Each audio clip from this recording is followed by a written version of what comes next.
Anyway, well, Nice. welcome to the PARAcast, everybody. I'm your host, the Boss Hernandez, joining you on a chair that ain't mine. Joining me tonight, Court. Is it the chair? Is it the chair that's facing the bed? Colloquial called the cuck chair.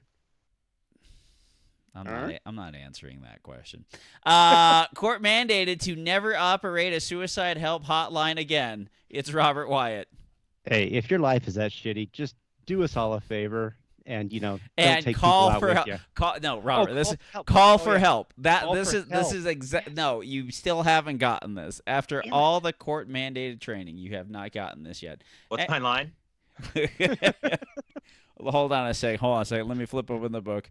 Suicidal. Go No, kill. don't Not your. do No, it. don't mention. No. Don't mention death. No, don't mention death. Okay, I got it right here. And he's a master in USPSA and a GM in tax evasion. It's Jared Stepp. If only. If only both of those things were true.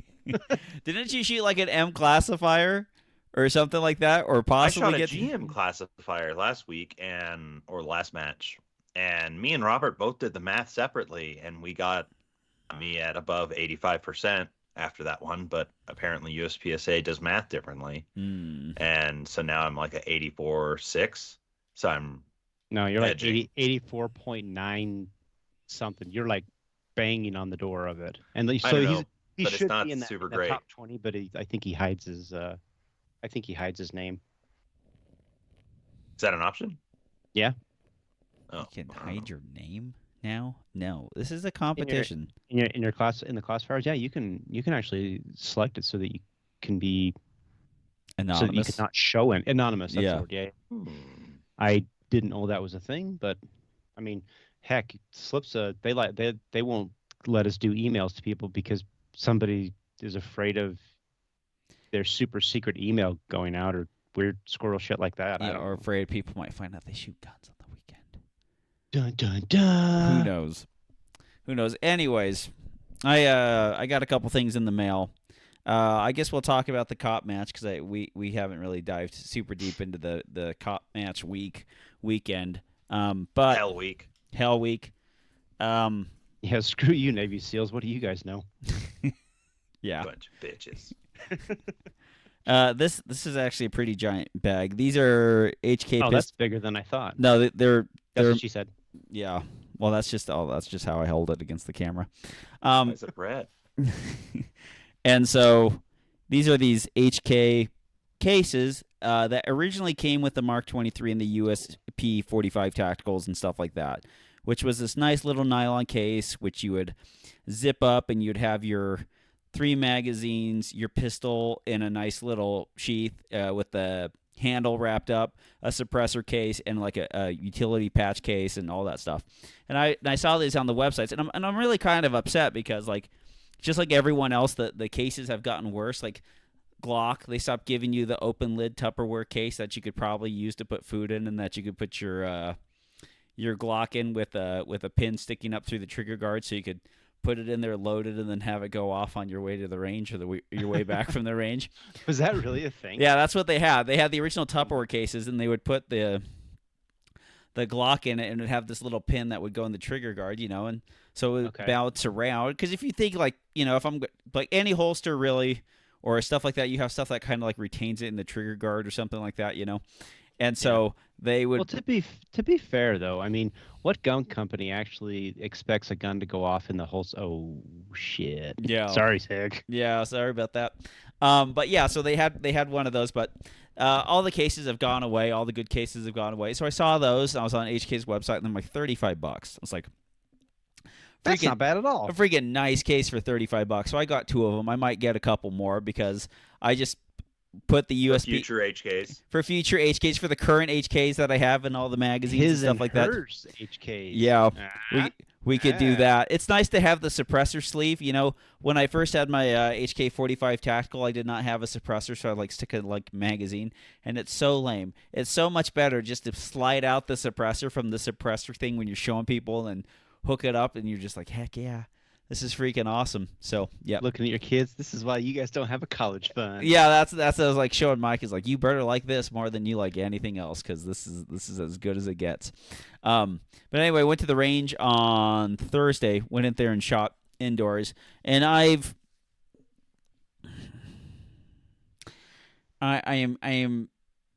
bought that Beretta Brigadier and I set it all up and whatnot, and then I'm sitting there grouping it, and the thing just does not want to group with all the ammunition I have, and I hate when this turns into a thing where I have about $700 in the ammunition that I've made, and I have about $700 in the pistol that I have, and it'll probably group well with like 124s or something later, but like these 115s, it does not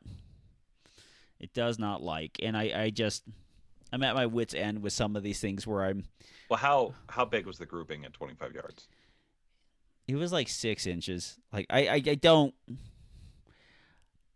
It's not That's not great. it's not great.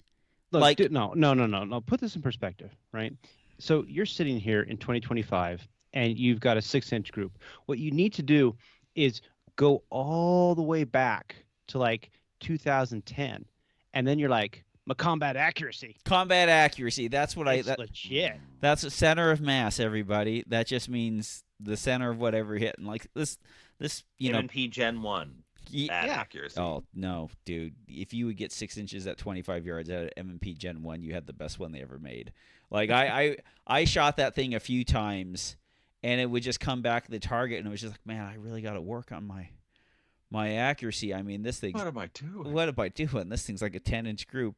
Like this freaking P30 with the Holosun 507 comp on it. This thing will shoot like bring it all back, and it's basically a 2.5 or 3-inch group out there. And so it's like, because I really want to like go have fun with that Beretta, maybe shoot it in some production because it's all decked out, it looks nice. I'm just Oh, okay. This beside is interesting. So Kevin went and he shot the Texas State Championship, and a whole bunch of Utah boys went there. Dave Blanton was there, and I was looking at the results of it. There was 22 iron sight shooters in the entire match of 315, and so that's basically 7% of the entire match shot iron sights. Wow. Iron sights are dead. Like holy Long live crap! irons. well. Riddle me this on the new classifier system: could one shoot carry optics for the day and then pay to shoot a production classifier and not get hit by the two classifications? It'd be a separate entry, which is fine. No, I see what you're saying. The 2 in 1 day. Yeah. No, because that would be a separate entry division, and so on your score sheet you would show that you only shot. It would be like the old days where you could pay for a reshoot. You would just pay for a reshoot with another gun. Yeah, that might be end up being the answer, is finding some quick swap holster system that would allow me to shoot one gun and then swap over and then shoot the other gun, so I can get both of my things. Which yeah, I know. The answer would probably be so I could do everything on the same thing as iron sight P30 or just an iron sight Glock to kind of do that stuff like that. But it was interesting. Paige came along, shot her VP9. Shot like a 15-shot group the size of the number 5 that's on like the head of the whatever. Her dad we were watching a soccer game yesterday. Her dad, don't worry, I didn't voluntarily watch a soccer game. Everybody haven't turned all gay all of a sudden, believe me. Yeah, seriously. There's a soccer game that we had.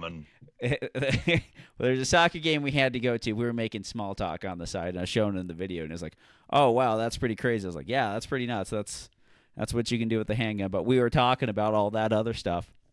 And about guns and everything like that, because he's like has like a 1911 and like some 357s, and I'm just like, and then I was like showed him like, here's guns with dots on them. He's like, oh wow, this is really it. It's like, it sure is.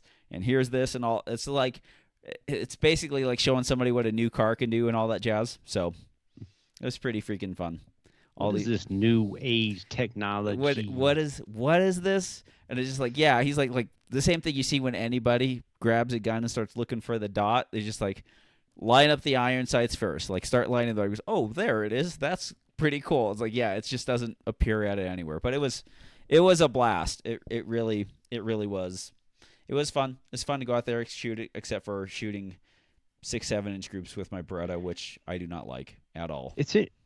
The Andy was talking on his show about like he has like those Gen 5 Glocks, and he was saying that Vince, sorry, Drink, Vince at the place that his gunsmithy guy says that the stock guide rod, the stock spring, the recoil spring, actually keeps that gun accurate. And when you start to mess with it, Yep.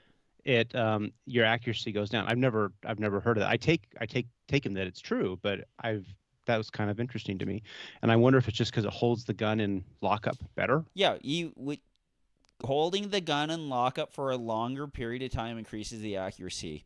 The gun that's had the almost the hardest time with accuracy was the M&P, and the M&P has the shortest like lock time out of like most delayed blowback pistols. And the whole thing that Apex did when they made those barrels was they increased the hood size, and then they increased the like locking lug pad, so it would actually So stay it in lock just overcome. slightly longer before the slide overcame it and dropped it out of lock. So like, Interesting. and I don't know, 3 years ago when I was shooting the Glocks more and more, and I would go out there and I would go to the range and test the accuracy of them. It's like, yeah, the having having the heavier guide rod or the factory guide rod or a heavier, let's say ISMI flat wire spring, instead of having like a 15 pound, having a 17 or 19 pound, the accuracy inherently stayed in the gun because of the lock time. Interesting. It's just like if you have longer lock time, Black magic.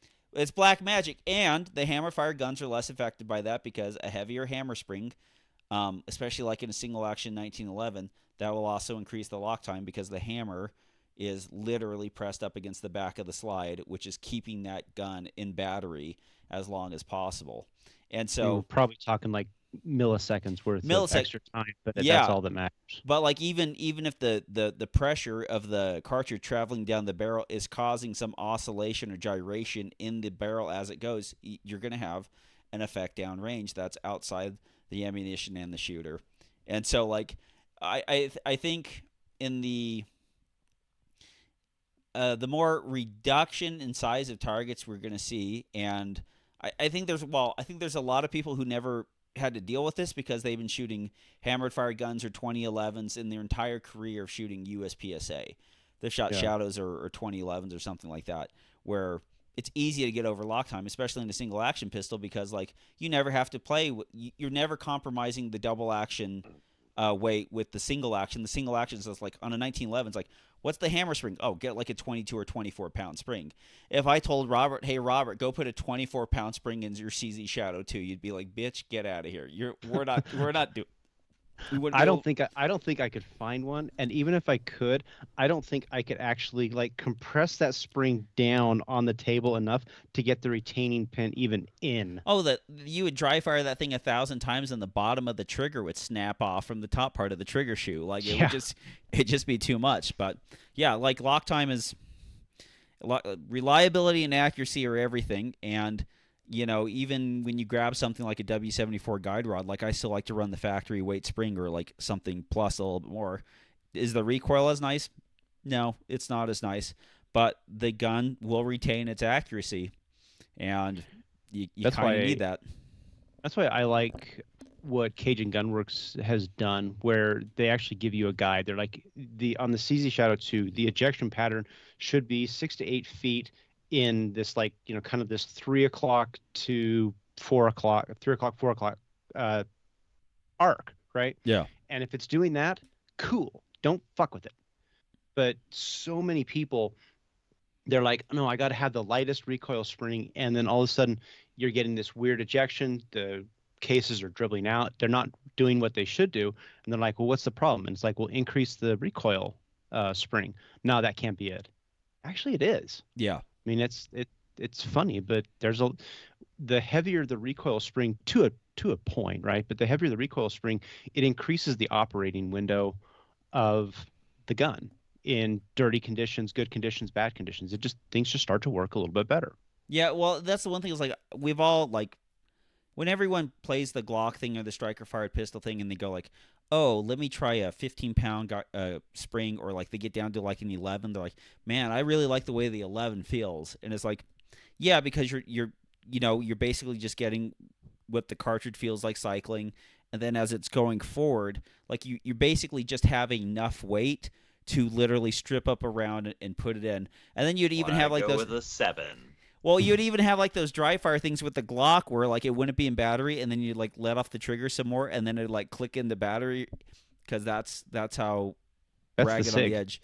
Yeah, it's the sig now. It's like you pull the trigger and it's bouncing, but like that's the way you'd kind of have it, and yeah, it would feel all right. But like when you actually sat there and like on a bench and group the dang things, it'd be very very hard to actually get there and get the maximal achievable accuracy out of those things. And it's like no wonder that people sat there and like shot like 2011s or whatever, because they would get their gun and almost no matter what they did with it, it would stay in lock longer and it'd be more accurate. And then somebody would buy a Glock, they would tear all the factory parts out of it, they'd put it all in the whiz bang parts, and then they're just like, well, I'm not as accurate with it, I don't feel like I can shoot it, it just feels weird, it's not running right, stuff like that. Right. Well, that's the Now thing. it doesn't work because I'm fucked it up. There's a lot of truth to that. I am really getting into the camp of buying a gun and leaving it alone. I mean, maybe you change the recoil spring and hammer spring to deal with your loads, like because you like most of these things come with like super heavy recoil springs, but you don't have to do much. And I think that's just like maybe the CNC machinery, wizardy stuff that they can do now with computers has just made all these parts just run a little bit better, unless they're a SIG. I That's honestly what I think it is. It's just the machining has gotten so fine where they don't have to do all the hand fitting as much. They can just Yeah. print it essentially out, and it's like, ta-da! This now fits perfectly with this within 100 or with 1,000th, and it's amazing. Yeah, That's like what I that's what I found with Lance's the Shadow 2 that I was working on this week. I mean, I pulled it all apart to go and like to polish things up and do the stoning on it, and I'm looking at it and I'm like, I don't actually have to do anything. Like the very first trigger bar that I ever worked on, you'd put it down on its side and you'd start polishing it, and you could see where like it was just very minimal, but you could see where it was like waving because you'd have it on a perfectly flat sanding surface, and it would take a while before it actually got down to the polished metal. yeah, These new ones, I mean, you run it across that. Because I did it, I ran it across, and like it all comes out clean. It's like something's changed. yep. And when you put the gun back together, the single action is just crisp. There's no take up on it or nothing. It's crazy. It's awesome. Yeah, that's the I would say like the parts that could be changed and stuff like grips. You can do grips. Grips don't Hmm. bug you. Safeties, 1911, 2011 safeties. Like get the safety you want, get the trigger shoe you want, get the magazine release you want, and then like once you're ready, the funny thing is too is like companies like Wolf would sell you like a recoil kit, and it would have like 3 springs and a couple of hammer springs, and then you would go to the range and you'd put those together and like shoot a group with them and then see how they feel, and then that was the combination that you would sit there and run. And now people don't do that whatsoever. They just like, oh, the 11 feels good, this one feels better. It's like, great, who gives a shit how it feels? Like, Right. does it run? And that's the one thing. It's like at the, I guess over at like the cop match is like Feelings. a lot of factory guns at the cop match and a lot of factory stuff running. That's the one thing I almost didn't see during the cop match was a lot of malfunctions. Almost none. Almost none out of all the factory guns that I saw there. It was Yeah. pretty neat. Pretty neat. So we did a couple weeks ago now, but Jared, you wanna fill us in on the size, the scope, the matches. Oh, it was a terrible decision, but it was fun. It was a good time. So we had technically, I think we had like 330-ish start the cop match. Um, we had 11 DQs there, which was pretty rough. But honestly, it's not that bad from a percentage standpoint. It's comparable to a lot of other major matches because I was curious about it and I went and pulled data from a bunch of other matches and looked at their DQs, looked at my DQs, and all of our DQs were just. I think we had two people, maybe three, who fell. No, we had two people who fell and dropped their guns because they fell, and then one person who just dropped their gun because he pelvic thrusted so hard out of his appendix carry. He just Oh, chucked his gun downrange, which was hilarious. And but that was one especially of those when you know who situations it is. where you're just like, sorry, buddy, that's a DQ. Can't do anything about it. And we had a number of 180 breaks that were silly, but a lot of it was guys got confused and they're going downrange shooting. Then they realize they passed the target or they went somewhere they weren't supposed to. And then they went to like the Sewell position and just turned around and started wandering back, or went to Temple Index and turned around and started wandering back. And it was just, there were a couple times where we had to DQ people for that.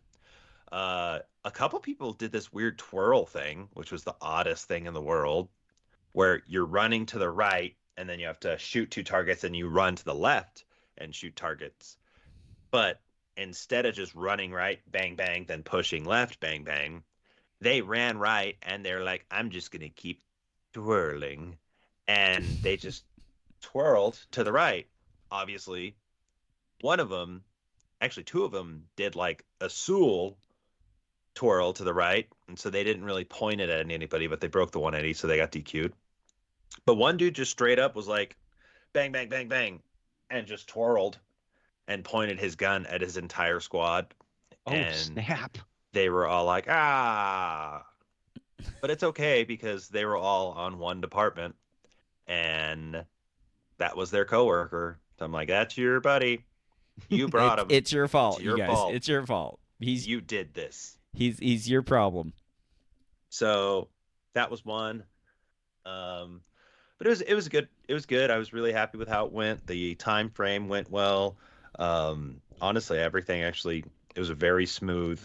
There's a little bit of a hiccup on the staff match because one stage uh, had a couple reshoots, and then because of that, it's just kind of bungeed throughout the rest of the day.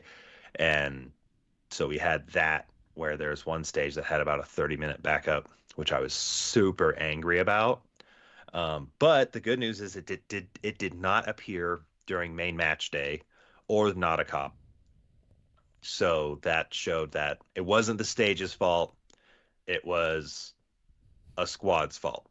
So Yep. that's just what you get sometimes.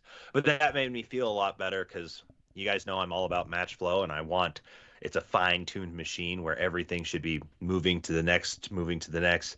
It's one of my favorite things as a match director when I'm standing there outside of all the bays watching, and then all of a sudden I see one squad start packing up to leave, then I see another squad start packing up to leave, then I see another squad start packing up to leave, and you can see like 6 bays of people all packing up to leave and all move to the next bay at the exact same time. I'm just like, yes, I did it. So when it doesn't run like that, I have issues with my calm. And so that was the staff match, had a little bit of that, but it's Well, okay. It wasn't the end of the world. it was great. Well, just even as the during the staff match shooting it, and I was like looking at my times, it's like all right, like 12, 13, 14, 12, 13, 14, 12, 13, 14, and then like maybe like you'd have a bad stage and you'd be like, all right, well that's a 20. And then you'd have Mhm. another one be like that's 11. And then it's just like okay, like I can basically memorize all my stages. And then everybody else like shooting with Robert, it's just like you have the same almost each stage was perfectly timed out to be the same. And then you'd have like your bad stage, and that would be a little bit longer, or you'd have a really great stage and be like a little bit shorter. But basically, the variance was in within like 10% Right. of times, and so like everyone just kind of kept moving. So as long as everyone was kind of shooting the same time throughout the stage, like every squad would get done at the basically the same time and move on. It would take squad one on stage one would take 36 minutes to complete the stage, and then that same squad would take about 36 minutes to complete the stage two, and then stage three, and so it was really good. It was I, the flow was fantastic.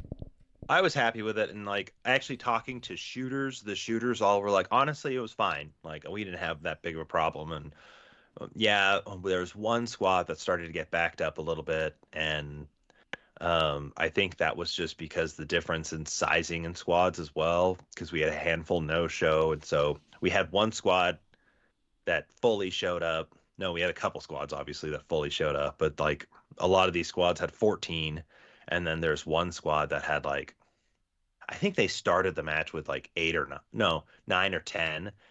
And so I was kind of talking to them. I'm like, guys, I'm sorry. Like, I'm gonna try to move some people over into your squad, and then they ended up DQing 2 of their people, so they were even Oh, smaller. wow. And so there was one baby squad that they had to wait a lot, but they also were like, no, I get it. I mean, we're a tiny squad, and normally how it works is you show up at your next bay, and the next squad has maybe one shooter left, sometimes Yep. 2 shooters left. But obviously, when they show up, they're they're following a 14-man squad, and they're already down like 5 or 6 people. So it's like, yeah, they're going to show up, and you have 7 people you have to wait for. And so they were it was fine, but it went well. The cop match went well. The things I was worried about with some of the targets did happen on some of them and didn't happen on others.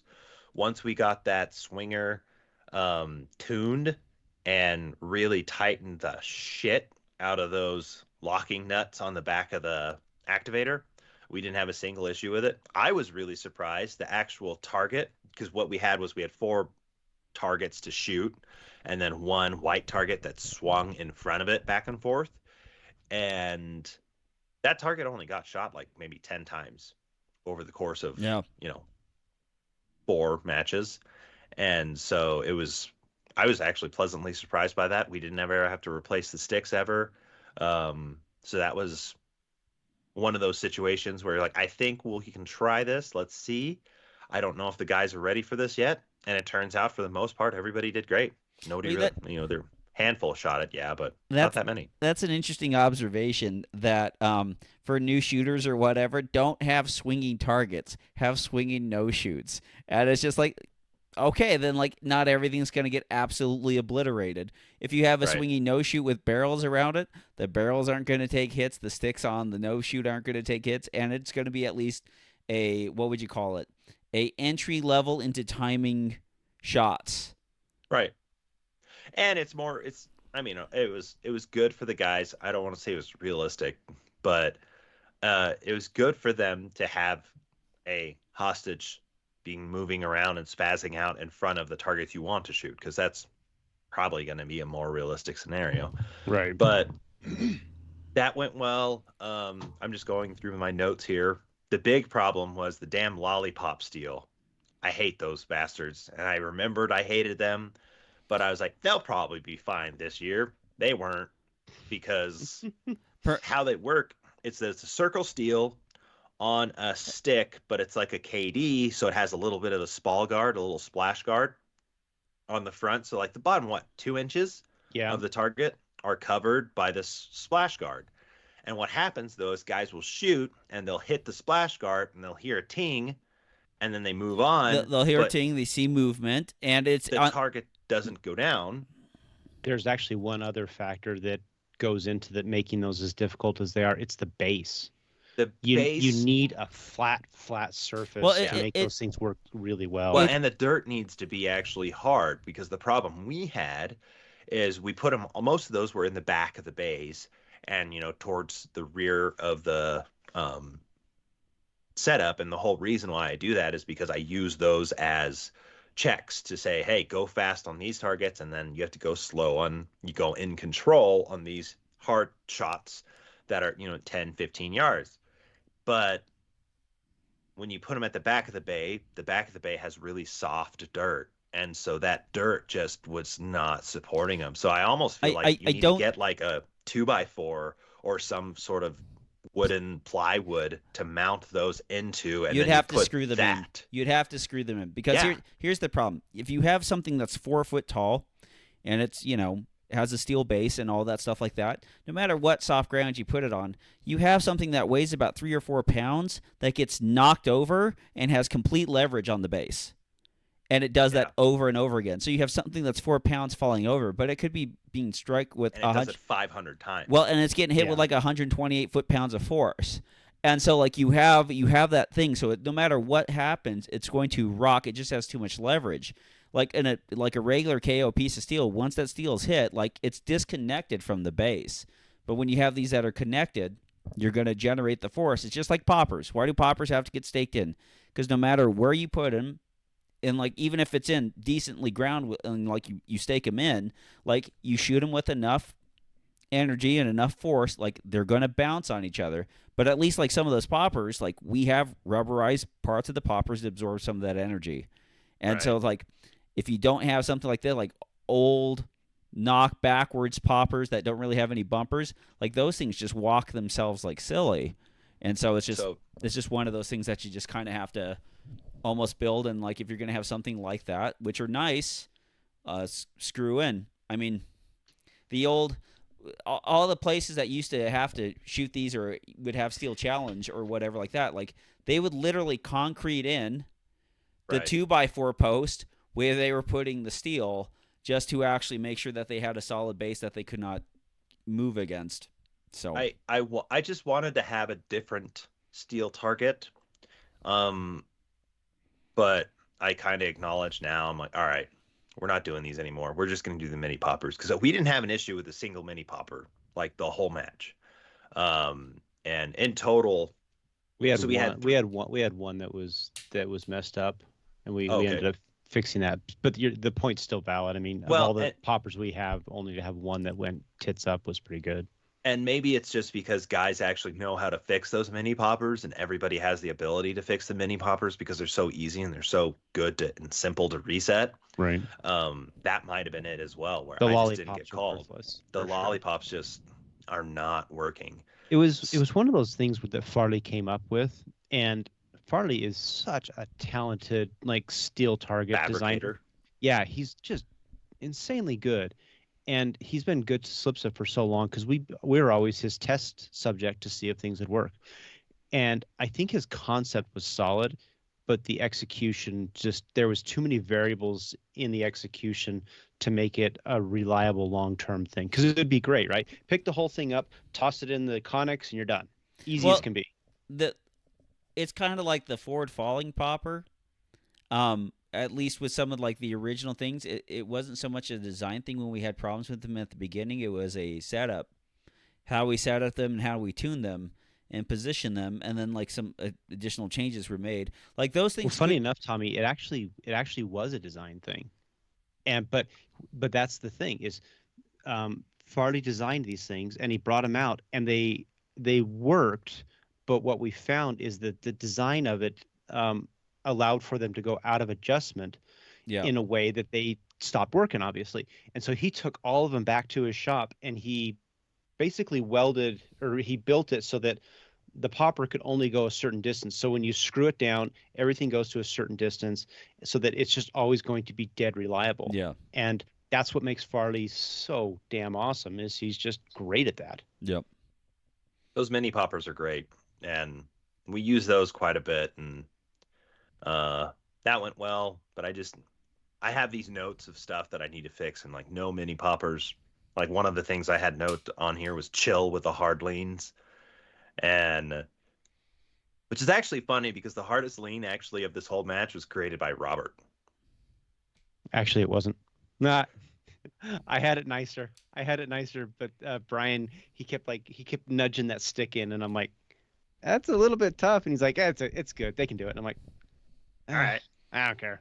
Okay, but that was a hard lean. Like that was good though. I liked it because it was funny because guys would come and talk to me and be like, why are you doing these hard leans? I'm like, because I think that's a skill that cops should have. And then they're quiet and they're like, all right, that's fair. And Yep. then it was funny because I talked to a couple people who were shooting PCC on the PCC match, and they're like, these hard leans are a bitch. I'm like, yeah, Yeah, they sure are. figured out. Yeah. But Learn- they did a learn how- good learn job how to actually. solve The the problem. PCC match, I was pleasantly surprised with the PCC match because How many This- people did you get? I 30. admit, oh, that's not bad. That's like I mean, that's a Midwest. That's like what most people in the Midwest get at a normal match. well, what was surprising is for the And this for was those held not on a weekday as well, so yeah. people know. So how it worked was Tuesday and Wednesday were the two cop days.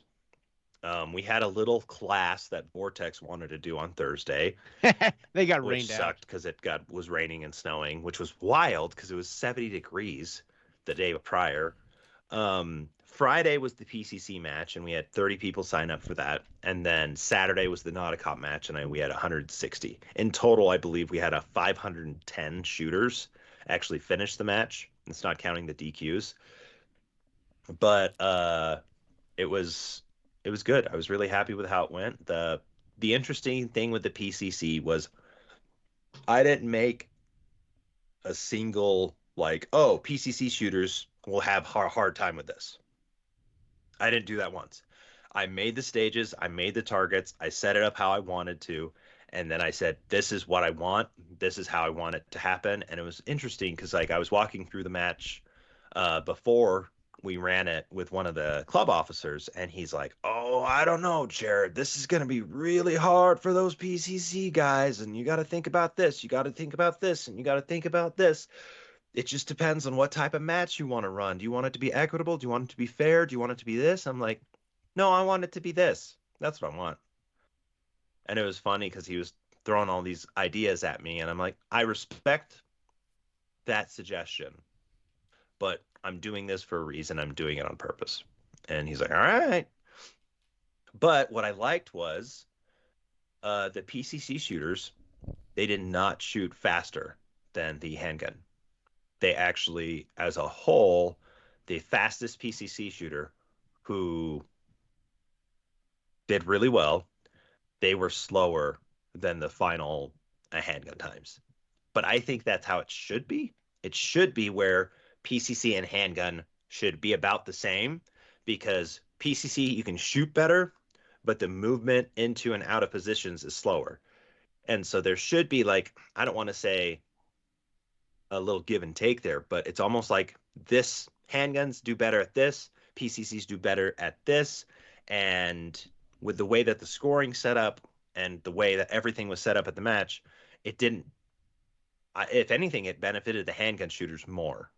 And so I was happy with that though, because I hate it when PCC shooters come up and shoot a match and they're like, haha, I'm 20 seconds faster than the fastest handgun shooter because this is stupid. And this pistol game is now a rifle game that's getting ruined or whatever.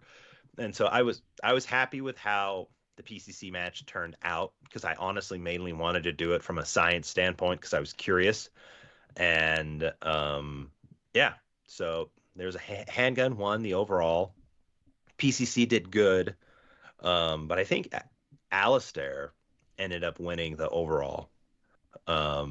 It's funny because we had to delete a stage on the cop match. We had to delete one stage because the ROs started putting him in the wrong stage. Yeah, Oh, they yeah, put yeah. the squads on the wrong stage. They put about 3 or 4 squads just on the wrong stage, and so we lost those scores. We eventually found them, but it was like 2-3 days afterwards, and so that sucked. But that's life, and it's what happens sometimes. Yeah, we can fix that for next year. I figured out how to. I know how I would fix it for next year though. We just lock them out so they can't do anything but that one stage. And if you do Yeah. that, then solves it. Yeah, but it was funny because if you actually do the overall score for just the 13 stages, not for the 14th stage, because the 14 stages were the one that tossed. I won the overall for the entire all 4 matches, all 4 days. But if you include that 14th stage, because I actually shot a no shoot on that stage, that was the only time I shot a no shoot on the match. Then I think I get like second or third overall. Jared's playing the ultimate match director what if game on practice score. Now, if we toss this, or if we don't toss this, and if we move this. That's All I'm interesting. saying All I'm saying is like is- maybe Jared went over there and said, "Let me see your pad." The one stage where I had a no shoot just happened to get deleted. Coincidence? I think not. I think not. I that was the first match I've shot in 7 months, and so like I went out there and I was like, oh well, what do I want to shoot? And I was like, well, I want to shoot my iron sight gun and keep getting better at that. So I brought out the old USP and I shot that with Robert all day, and it was a fun time. I really enjoyed going out there and shooting that gun, and I was just like, oh, this is just the best thing ever. I loved it. I was just happy you came out and shot. No, I was happy as a clam. I got to ride a motorcycle for the first time. I got to shoot an You e-bike. almost died on a motorcycle for the first time, oddly at the same time. So there was this e-bike there, and it like topped off at like 53 miles an hour. So I used the entire back part of the parking lot from one bay to another to get up to maximum speed. And when I was heading down there, I saw this gigantic rut in the road, and I was like, "Oh no, I can't do anything but hit it." And then I hit it, and it was just like a little bump, and just kept going. I was like, "Oh, that's pretty awesome." And then I told somebody when I got home for dinner, and they were like, "Did you have a helmet on?" I was like, no. Yes. I didn't do any of that stuff. But no, it was a blast, and going out there and at least holding my own a little bit with a USP and with iron sights, You shooting actually 50. did pretty good, Tom. Yeah. You got 33rd out of 320.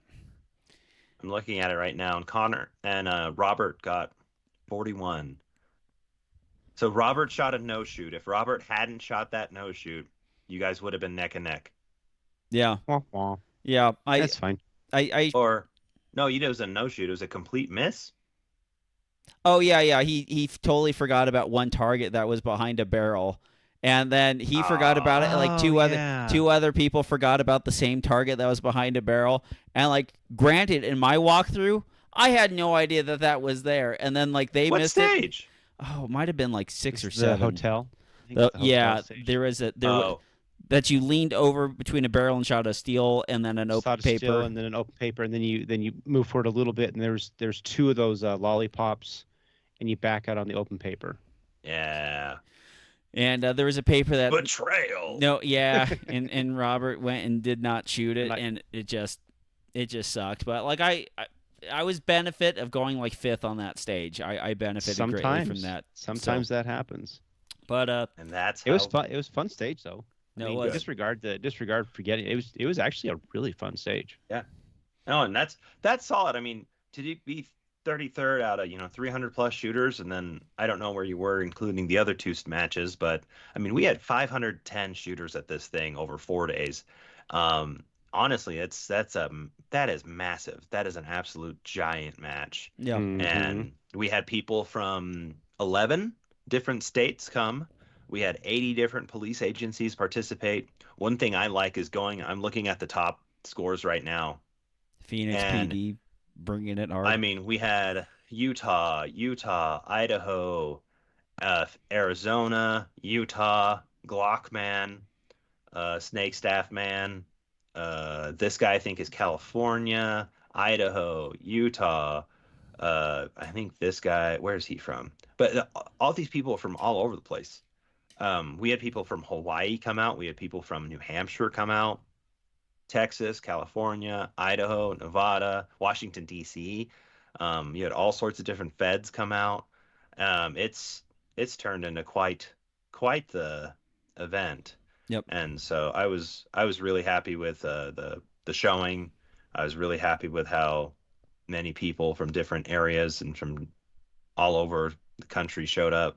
And they're all saying that we'll be back next year. We're going to bring all our guys, and it's going to be an absolute blast. And Not a Cop also is starting to have people come from different states. Mhm. And I don't want to say I'm surprised by that, but I'm kind of surprised by that because It is. It's like it's a fun match. I mean, it is the cop match, but it's a filler match. It's to do something else on the weekend with the stages that we all, that we all put up. Well, and again, how many matches can you actually get into where you shoot 14 stages in one day? You get a shirt out of the deal, a small prize table, and you pay less than $100 for it. yeah, well, and that was the big thing and you that can a be lot done of the by guys 2 told me p.m. when they were coming out was they said, dude, I'm shooting this match because honestly it's It's better than nationals. it's say it. $80.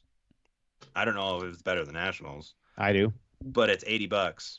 So why would he's like, I'm happy to travel out for this because he's like, who cares? Like this was it's a very different match than a large USPSA event. But he said, man, this was some of the funnest shooting I've done, and it was an absolute blast. And this is actually something that I think has been missing from some of the majors that I've gone and participated in is Yep. because they're not fun anymore. A lot of the majors are just being like rules lawyered and guys are trying to DQ people. People want to just get another notch on their belt for a DQ. Oh yeah, I traveled across the country, paid thousands of dollars in uh, airplane tickets, hotel fees, rental car, time off work, all of this stuff, and then just to have some jackass RO be like, "Gotcha," Yeah. and it's insane. Where these guys are like, "Dude, it's not. They're not fun. I don't. Why would I do that?" Yeah. Well, I Well, I mean, especially when you consider like USPSA, the nationals cost $400 something to shoot a 20 whatever stage match, which is great. I mean, it's the biggest match of the year. Obviously, you're bringing in the all the pipe hitters, and that's awesome. But for like normies and people who want to go have a good time, you can't beat this match. It's singularly the best match of the year. Barry's still open. This match are two of the funnest matches you could shoot. well the one thing that I love about this match is no matter what, it's like I can do 14 stages in 6 or 7 hours every day of the freaking week. Like I can do that. Shooting something like Dragon's Cup or something like that that we had years ago, which was like over 3 days. And it's just like, well, they're like half days, but the half days were still 2 p.m. before you kind of got off the range. Like that Right, stuff, that stuff's hard. Like I want to shoot. I don't want to stand around and reset for a billion years. I don't want to range lawyer everything. Like I want to get out there and shoot. right. Like I want it to be safe. I want it to be quick. I want to have fun, and like it was Because that. you're at a shooting match to shoot. Yeah, Yeah, and the kind of the cool thing was with it is like what I like about the cop match is I get to see what actually is being in place in a lot of places as far as equipment. And like whatever the P320's market share is losing, the Glock boys are picking back up. Fewer MMPs than I've seen in years. The Hollow Sun still seems to be the dominant optic out there. A few more Vortex defenders that I've Hmm. seen. Like Vortex is starting to pick up a little bit of the market share, but like the Glock 47's king. Like the Glock 47 and the Glock 19, those things are everywhere, and it's like good for them. They're good guns. They should be everywhere, but it was cool to see. It's just nice to see what everyone is basically carrying out there and shooting with, even the feds. the coolest thing on the Not a Cop Day was so we started out. I think we started on stage one, and we started on stage 14 and then rotated through. So 13 was our last stage, but we were a little bit slow in the first couple stages, and then we finally started. We kind of like caught our stride, and we roll into stage 13, our last stage today, and I'm looking at my watch, and I'm like, I grabbed the entire squad, and I'm like, dudes, okay, I just want you guys to know we shot 14 stages, and if we keep going and we push really hard, we're gonna finish this thing before Slipsa finishes a 7 stage match. So I don't care what has to happen. I need bragging rights. Well, and it went really fast, and it was good because there was even I incorporate downtime into the match, and so you can have a little bit of a rest where you can get some food, you can get some drink, and just rest for a minute, and then you're back at working. And so I don't know, I'm really happy with how this match is going. Um, we'll see if we do more of these. I don't know what's going to happen with that, but there's been some talk about doing not just the handgun and the multi-gun, but there's been talk about doing more of the matches where the other matches wouldn't be like um they're not going to be championships where they have like prize tables and stuff. So we'll see. That Glorified conversation's been locals. brought up again. Really? Yeah, Huh. not by me, by the club. Really? And so we'll see. They want me to get my own Connex and get my own tools and everything like that. And I'm like, honestly, I'm fine. I would be happy to do all that stuff. I would love to have all my own tools and my own Connex, and I'll buy it all. But uh, if I'm going to do that, I'd want to have more than just 2 matches a year Right. Yeah, you got to recoup that investment. Yep. because that's a So, lot. should we talk about the really important thing of this entire match? The hot dogs. Oh, the hot dogs. You guys talk about I that. wouldn't even call them hot dogs. I would call them. I would call them. They were more links than they were hot dogs because Sausages. they were a 100% beef brisket burnt end kind of put in a links case, and Mm-hmm. they were fantastic. Like Singularly, the best I hot dog, sausage, link, whatever you yeah. could want in your life. And what's the downside? We can't find them anywhere. Damn it. They're only in a store in Ogden. No, not even Ogden. No, it's In Logan. Richmond, like up in Logan. Yeah. And so we've been And they're talking not about we're they're gonna have to. not open on the weekends, those bastards. Oh, So they now I got aren't? it. No, it's only Monday to Friday. So I got to see if like maybe Kevin can ask his wife to maybe do us a solid and drive over there and buy a ton of them and then just throw them in an igloo cooler and bring him and he can bring them Have a down. meat run. I got some Yeah. guacamole and I got a hot dog and then I put some of the guacamole on the hot dog. It was freaking fantastic. Like Uh, it's the best. It's the best sausage. Like it's the hot dog for people who don't even like hot dogs. They were good. They weren't too spicy. Good savory flavor to them. All beef taste. It was the perfect dog. if I could have had some like sauerkraut and some onions Ooh. and then some mustard on there, I would have been very happy. Having just the mustard and ketchup was good, but Well, some that was the thing. sauerkraut and onions on there would have been. Yeah, but it has to be good sauerkraut. Like if you go up to Well, Siegfried's and yeah. get theirs, I mean, like the real good stuff. Uh, Oh man, that's I the best. a good hot Now I'm dog. hungry. My opinion on this is a good sausage or link stands on its own. Like if you can just put it in a bun and eat it, Absolutely. like it's just like, oh, this is delicious. No matter what, I feel like I'm not missing out on Mm-hmm. a sauce or a condiment. Then I'm perfectly happy. Like that link with just onions and a little salt and pepper on top, like that would have Well, been that So the was it the jam. was cool thing because I'm like I put like I like mustard relish and ketchup whenever I can. I put that on there. I take first bite and I'm like, this thing doesn't need any of that. And yeah. I later went and I got another hot dog because it's pretty freaking good, and I just had the hot dog. You didn't need to do anything to it, and it's like it's so weird to like be sitting here and just be like gushing over It like was a it stupid was hot dog, honestly but one it of the was really funniest fucking things. good. Everybody was so jazzed about the hot dogs. Everybody just wanted to hear about the hot dogs because it's a food distribution company called Lowry's or Lowers. Double L Ranch, I think Uh, is what it's called. so the actual company's Lowers or Okay. Lowry's, but this specific brand that they make was Double L Ranch meats, and it was uncured beef burnt in hot dogs or burnt in sausages, I think what they called them. Yeah. But holy crap, they were absolutely phenomenal, and we really do. We need to have somebody from the Great White North uh, do an or get just go there and just take over that damn store, take all the damn hot dogs and bring it to the South because apparently nobody can find them in Smith's or anything because it's just the location up there is just a distribution point and they have a small storefront at the front where it's just like a lot of distribution places they'll sell like seconds or random things but it's not supposed to be a big store and so it's pretty great though because they donated all those dogs and 800 of them. yeah. So I actually have been thinking about going and bothering the guy who has them right now because I know there's extra, and I just want to be like, can I get some of those just for me? And But me.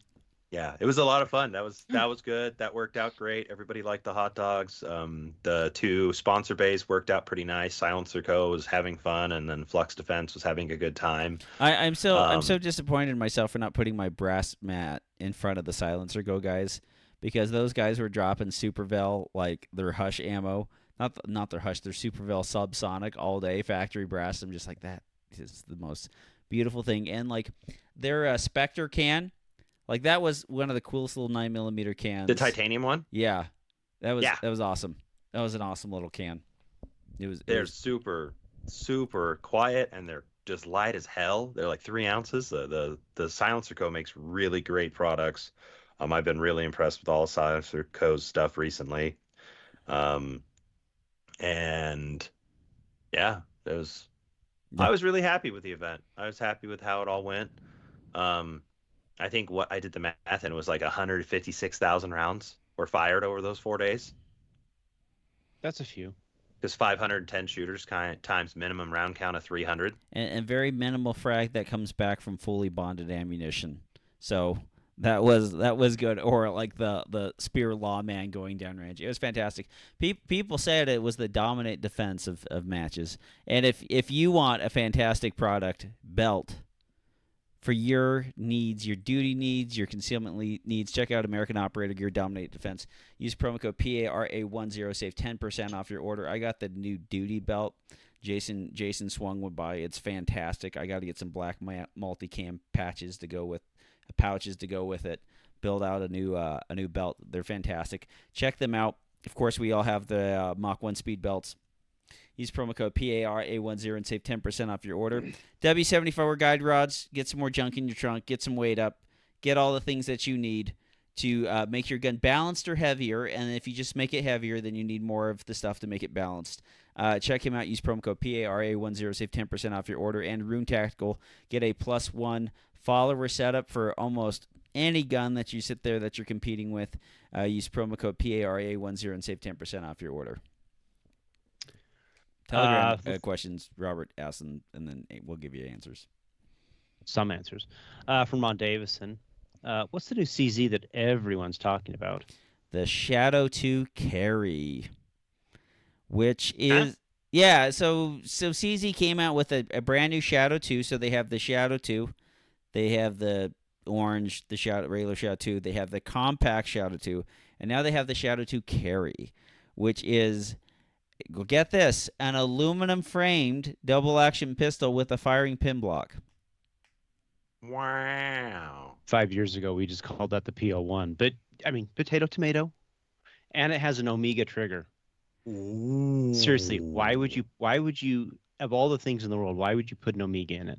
Well, because that trigger has a firing pin block and it's safe. I think that's the main thing that they are going for on that. Like, this is what they did. They took the PO1 and they updated it and they put the Shadow name on it because the Shadow name sells.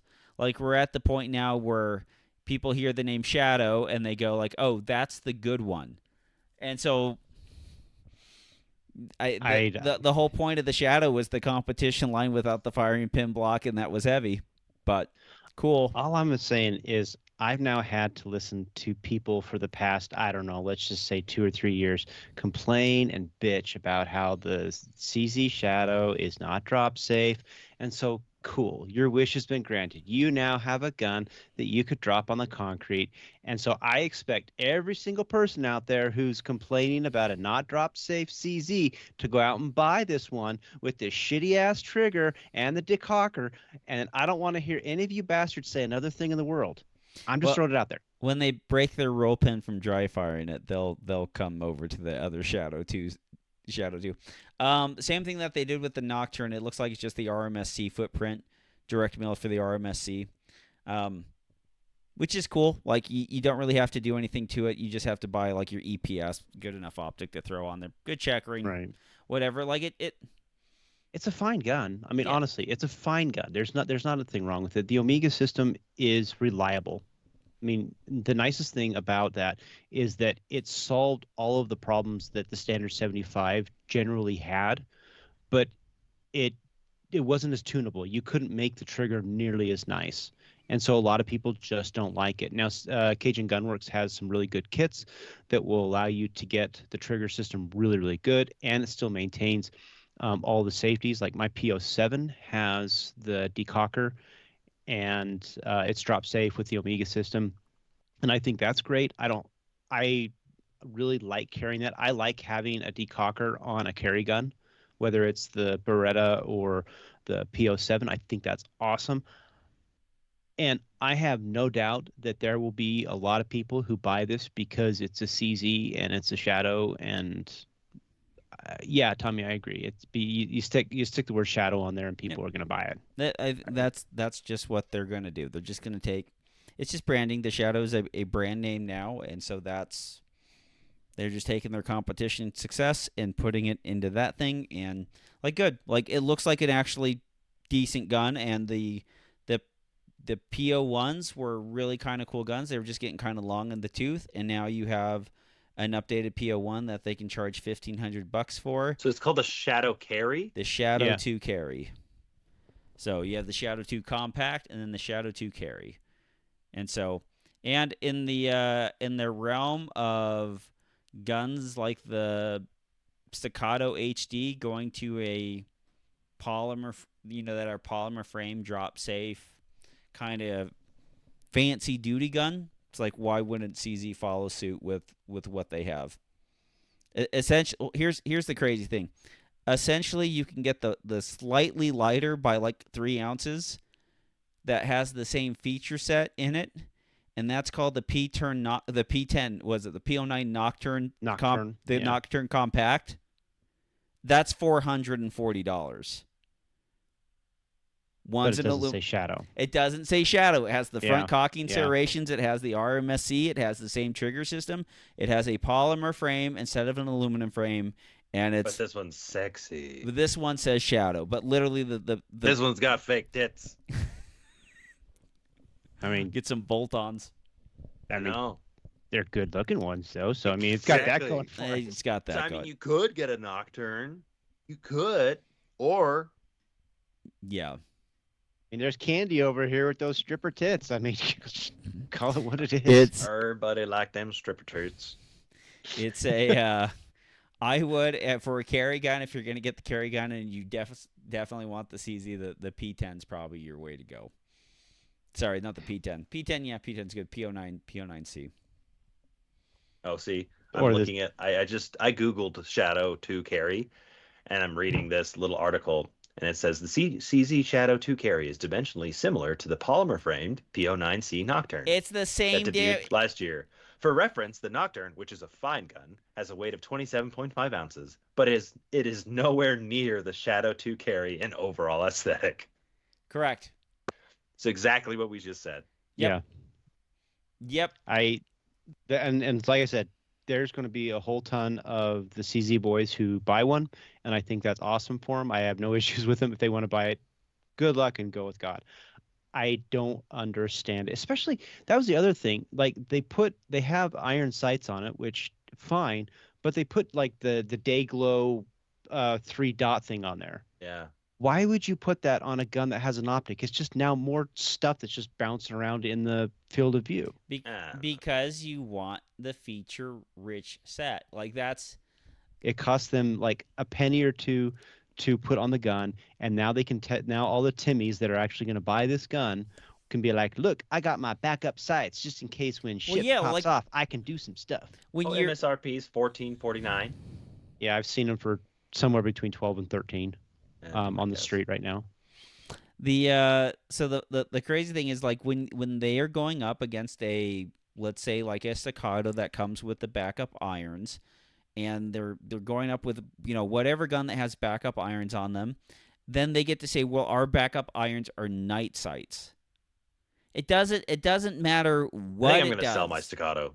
It doesn't matter what it does. Yeah. It's just they can sit there and they can go to the normies and they can sit there and go oh, not only does ours come up backup iron sights, but they're night sights or they're day glow night sights or whatever too. And then people go, oh, that's better. That's better. Yes. But what they can't do that's better for is understanding that there's a gun that's 3 ounces heavier. That's the same gun. Literally, it's the same gun. It's the same gun. Takes a different magazine. It's the same gun. But this one you're proud to show to your bros. Mm-hmm. Mm-hmm. Yeah. Here's the stripper. Here's my wife at home.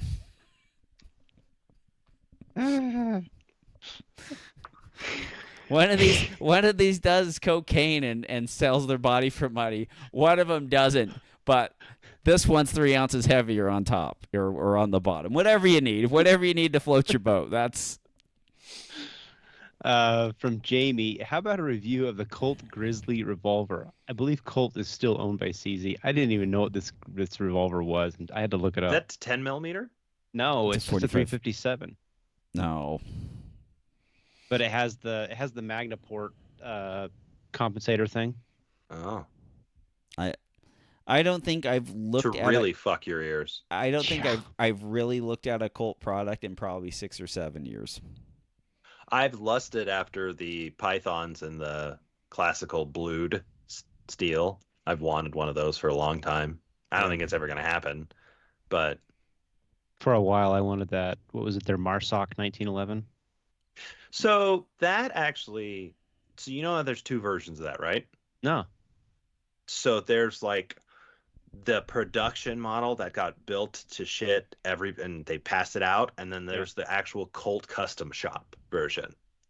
The Colt custom shop version of that M45 is actually fucking phenomenal, Uh, and really surprised by how nice that was. I The think the basic bitch one, not good at all. I think the Marine Corps had an issue with their actual ones, and they actually sued Colt to have them replace the finish and do some of the reliability work that they were supposed to, because they got them and they're like, these things do not work, they do not hold a finish, and then like, you can make it right, Colt, and Colt couldn't make it right, and they couldn't actually renege on the contract, and that was one of the Colt bankruptcies, was because of Well, that Musac 45. I think that's they just started giving them the production ones, and like the first like 1,000 or like it was some number like first 2,000, first 5,000, who knows, hmm but the first certain amount they actually were Colt custom shop ones, and I'd shot the normal production ones and I wasn't impressed, and then actually one of the police chiefs in the area, he has the full custom shop one, and we were messing around at the range and he came by one day and I was like, wait, that's the nice one, isn't it? And he's like, yeah. And so I played around with it, and it was great. Yeah. That was the only time in my entire life where I'm like, dude, I'd buy this Colt. This is a fantastic gun. All the other ones I've played with, you shake them and you're like, this is dog shit. But now you can go to T-Sauce and get the T-Sauce Raider, which is the Yeah, cloned copy of that gun. You can go to like you can spend four like hundred and thirty 500 bucks. dollars, $430 on the gun, and then you can go to EGW and spend $175 in parts and put it all together, and then just have this really nice, reliable working 45 ACP. That And was the hardest thing with all of because I love Colt. I just do. I like the company. The idea. Yes, yeah, exactly. But every time you go to the store and you look, anything that had the name Colt on it was always like $600-700 more for a lesser quality version Yeah. of the same exact thing. And I'm like, I like the name. I love the name, but I don't love it that much. I like It's the just pony weird. on the side, Yeah, but I legit. this I gun actually sucks. like the logo. yep, Yeah. And it, yep. I want a so- Python just for the logo, just for that old school royal blue finish. I Mhm. love that. But from a practicality standpoint, it's like, no. Yeah, it's like I mean there are so many other guns that offer the same exact thing, if not better quality, for substantially less money than what Colt is charging for them, and that makes me sad. Yes. That makes me sad. And T-Sauce does a lot of that stuff really good for like dirt cheap prices. And the other part too is like the other companies like Kimber's up their game a whole bunch. Like the Kimbers are getting better and better. Springfield Right. Armories are absolutely fantastic, and the price point on those is still pretty good. For you get a lot of gun out of the Springfield Army for $1,000. And as long as you're always willing to take a 1911 and then go like, I'm gonna change X part, certain amount of parts over time, and I'm gonna learn how to work on this. You'll always be almost satisfied. You can almost get any 1911 and get it to work. Frame, barrel, and slider good, and the dovetails cut the way you want for the sights you want or the optic you want. You can do a lot with that gun. You're just gonna have to do it. Like I want a Kimber SIS or a Kimber TLE2, and because those guns are pretty sweet, but if you have to buy something that works out of the box, there's a handful of guns that are made in 45 that will do you much better than that. All right, I'm gonna combine these two questions because they're kind of in the same vein. But why should anyone used to carrying a Series 70 1911 care a bit about the firing pin block in the new CZ Shadow carry? And then since in Israel we're only allowed to carry one gun, wouldn't a Shadow 2 single action only version with an extended safety make a perfect alternative to a bulky 2011? I think they're both Series 70. Um, I guess for the carry gun, like it's a safer gun is always better than a gun that's not as safe. And the action, well, and the you can have the argument over trigger pull, like a trigger pull is this much better or whatever. It's like, yeah, every trigger pull always matters the slower you're pulling the trigger. The slower I'm pulling the trigger, the trigger pull matters. The one thing is with a gun that has a round in the chamber, and this wouldn't really apply to something like a CZ7 Series 70 or something like that, because you'd have the thumb safety on and then the grip safety. But like a double action hammer, like should not rely on a half cock position, and that's the only thing keeping it from, touching the fire pin or overpressing the firing pin. Especially if Right. you had it completely hammered down. Let's say I go completely hammered down, and then I put something on my waist because I have an appendix or something falls or whatever like that. Then like that's not good. And would you want to have something like that instead of a 2011? I don't know. I don't want to be boxed into that argument, but like if you only had to have one gun, they have something called the Glock 47, and it does all those things. And I watched a bunch of people shoot them really well. I've seen a lot of people shoot them very very well, and they seem to be accurate, reliable, safe, and optics ready, and they seem to be cheaper. So I if I had to If sit there and I have a Shadow 2 carry or like a Springfield, I mean, or like a Staccato HD, like both of those seem to be very good products, I'd take the Staccato HD. Just I- just just seems to be a little bit more modernly engineered and takes Glock mags and seems to be accurate. And the people that these two guys who have them seem to have very glowing opinions about them. So I actually I'm pretty close to you on that. I mean, from my perspective, if I'm going to carry a gun, I really appreciate knowing that all the safeties are intact. I like my Shadow 2s. I'm not going to carry them. I just won't do it. Same reason I wouldn't carry a SIG, because there's that potential. In a competition world, this is an entirely different thing. We do things in competition that people don't do in real life, and we accept that. But if I could only have one gun, I'm not gonna lie, I'd be really hard pressed not to make the argument for a Glock 19. I just think it's a damn fine pistol. I really do. I yep. mean, and I know the question is Shadow 2 single action versus the 2011. If it was a standard 2011, I take the Shadow 2. If it was the new Staccato one that has the reversible mag catch because I'm left-handed, I take the Staccato. I mean, having the ambidextrous controls means something to me. Not to everybody, and I get that, but to me, that actually means something. Yep. I'd choose the Staccato HD over a CZ Shadow.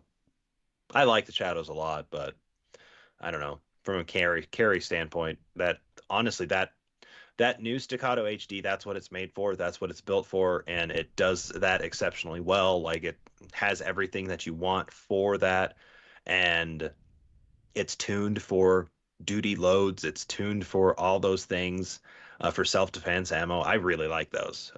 It's not to say that the Shadow's a bad option or any of these things are bad options. It's just I think you could get a slightly better option. And if I had to choose, that Staccato HG would be a good choice. The Glock 47 or the 17 is a great choice. Hell, the SIG Well, P365X macro. here's I still love that gun to death. I shoot that gun and it's insane.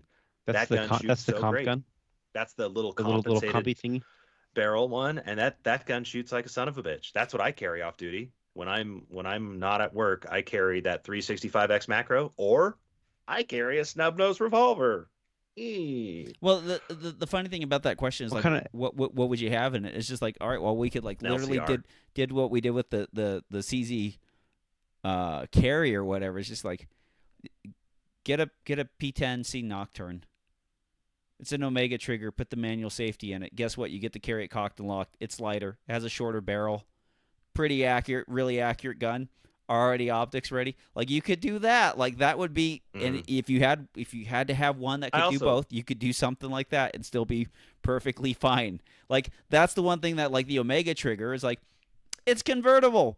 You want a safety? Have a safety. You don't even want to mess around with the decocker, do that. You want to put a decocker in it, do that. Like you could do a lot of stuff with that, but I think the modern CZs are pretty good for carry. A Shadow 2 in single action only. If I only had to have one, I would not want it. And like weight has their The safeties weight. and Oh yeah, the yeah. weight like it's not fun. It's not fun carrying a gun that weighs 40 something ounces. It's not a good time. I mean, Yeah. Dude, even carrying it just like at a 7 stage local match, you feel it at the end of the day. Even with like a really good dominate defense belt, you feel it. And so yeah, I mean, I would never ever carry this AO1 or a Shadow 2 because it just weighs so freaking much. The Staccato's great because it's just a perfectly balanced if you had to pick, I love the HD. I legitimately think that's a Staccato did a damn fine job in Yeah. what they put out. well, and the other I part too, it's like even if I had only had one, a 2011, let's say it was a Staccato P, I get to swap the frame on that thing. I could have it as a polymer frame, and then if I want to buy some other frame to put on it, some other grip that was heavier, I could do it later. That's what Colby just did. He just since Voodoo apparently is going tits up and dying, and uh, Supposedly they're moving, I guess. well, what happened is They everything didn't. I've been told is basically some new guy took over the company about a year-ish ago, ran it straight into the ground, Mm, and and then like 2 weeks ago, they just wandered into the um, office where everybody's working building guns, and they say, "Hey, put everything down. We're done. Go home." whoa. And sent everybody home. And now they basically fired everyone. And well, I'm not going to say they fired everybody, but the quote unquote company is moving to Oklahoma. None of the employees are going except for like the one guy who owns it. So, And they're not. And the what they're not telling you is that the place they're moving to in Oklahoma is his parents' basement. but I think Voodoo's done.